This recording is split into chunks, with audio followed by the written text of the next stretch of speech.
hutan terpencil Pulau Sumatera, Indonesia, hiduplah salah satu satwa langka di dalamnya.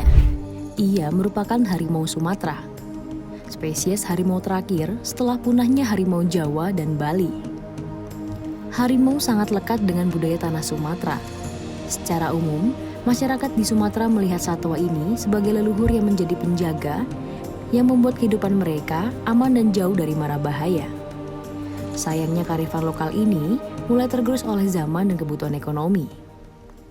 Hingga timbullah beberapa konflik yang terjadi. Minimnya fasilitas untuk menyelamatkan harimau yang terkena konflik, lambat laun membuat populasi mereka juga kian menurun.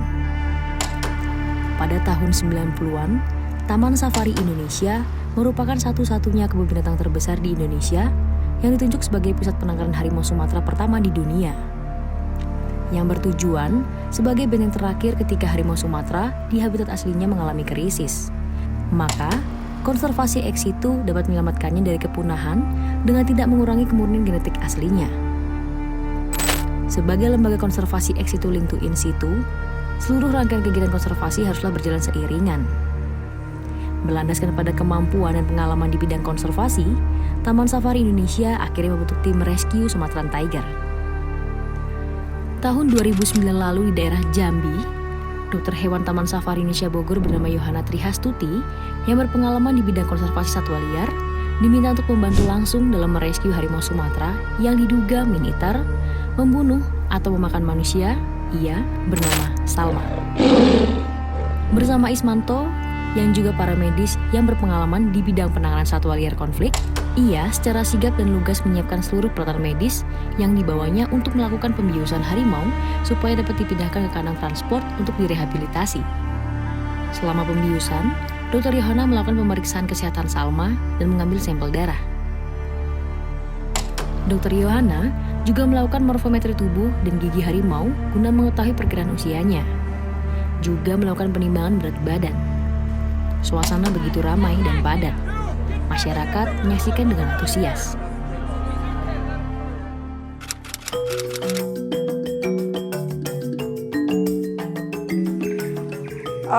Kesulitannya itu karena masyarakat yang sangat antusias ingin melihat Salma yang pernah makan orang, kemudian mau dipindahkan untuk direhabilitasi.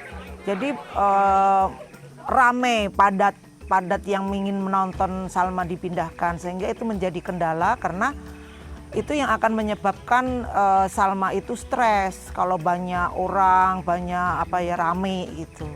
Satu itu. Yang kedua, pada saat kita harus melakukan melakukan pembiusan, harus melakukan estimasi berat badan.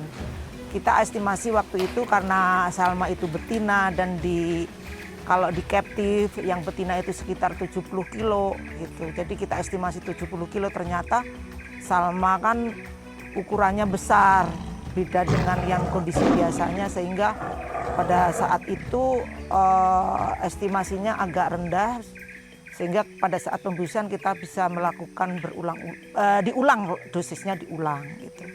Kemudian yang lainnya, karena pada saat kita mau bius itu siang hari cuaca panas, dan itu menjadi kendala juga, sehingga dari efek obat kemudian bisa menyebabkan dia hipertermia gitu. Suhunya waktu itu bisa mencapai 41,7 derajat Celcius. Nafasnya kelihatan terengah-engah itu. Tapi itu bisa diatasi semua.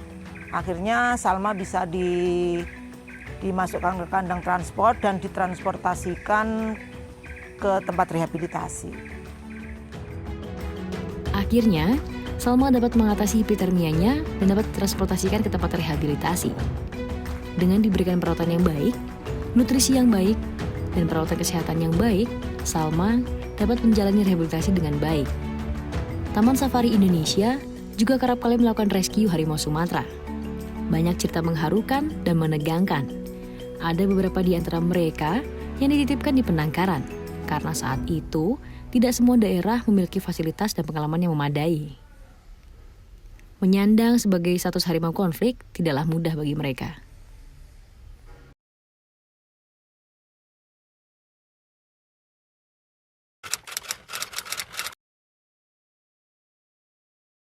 Kondisinya sekarang sudah baik.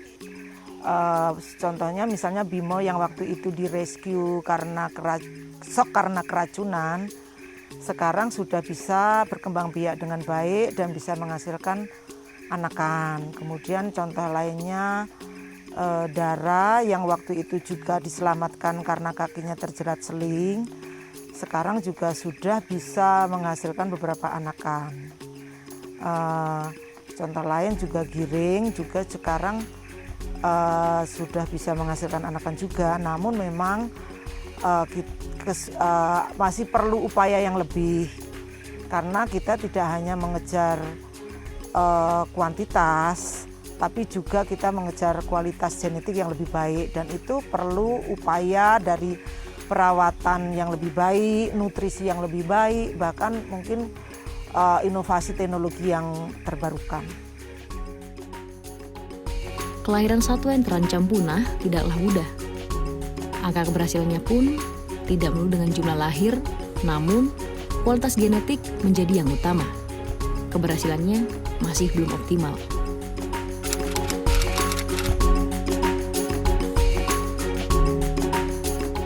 Ya jelas ada perubahan signifikan seperti yang sudah saya sebutkan tadi. Bimo, Giring, Dara sudah bisa menghasilkan beberapa anakan. Kemudian yang cacat itu bisa digunakan sebagai founder untuk pengembangbiakan dengan teknologi berbantuan. Yang lainnya pun bisa digunakan sebagai sumber genetik, diambil dari spermanya, dari darahnya, dari kulitnya.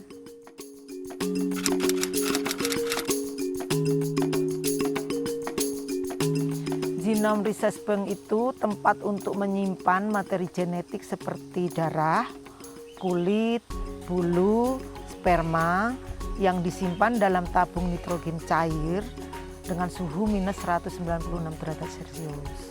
Kalau dengan maintenance yang benar, materi genetik tersebut bisa bertahan sampai 100 tahun lebih. Kemudian materi genetik tersebut juga bisa digunakan dengan teknologi yang berkembang saat nanti jika populasi harimau Sumatera kritis untuk meningkatkan populasi harimau Sumatera baik di ex situ maupun in situ. Melalui video ini, kita kembali mengingat sejarah konflik antara manusia dan satwa yang terjadi di Pulau Sumatera. Sebagai penguasa hutan dan juga subspesies terakhir, harimau telah menginspirasi banyak orang dan budaya. Tidak hanya di Indonesia, namun juga di dunia.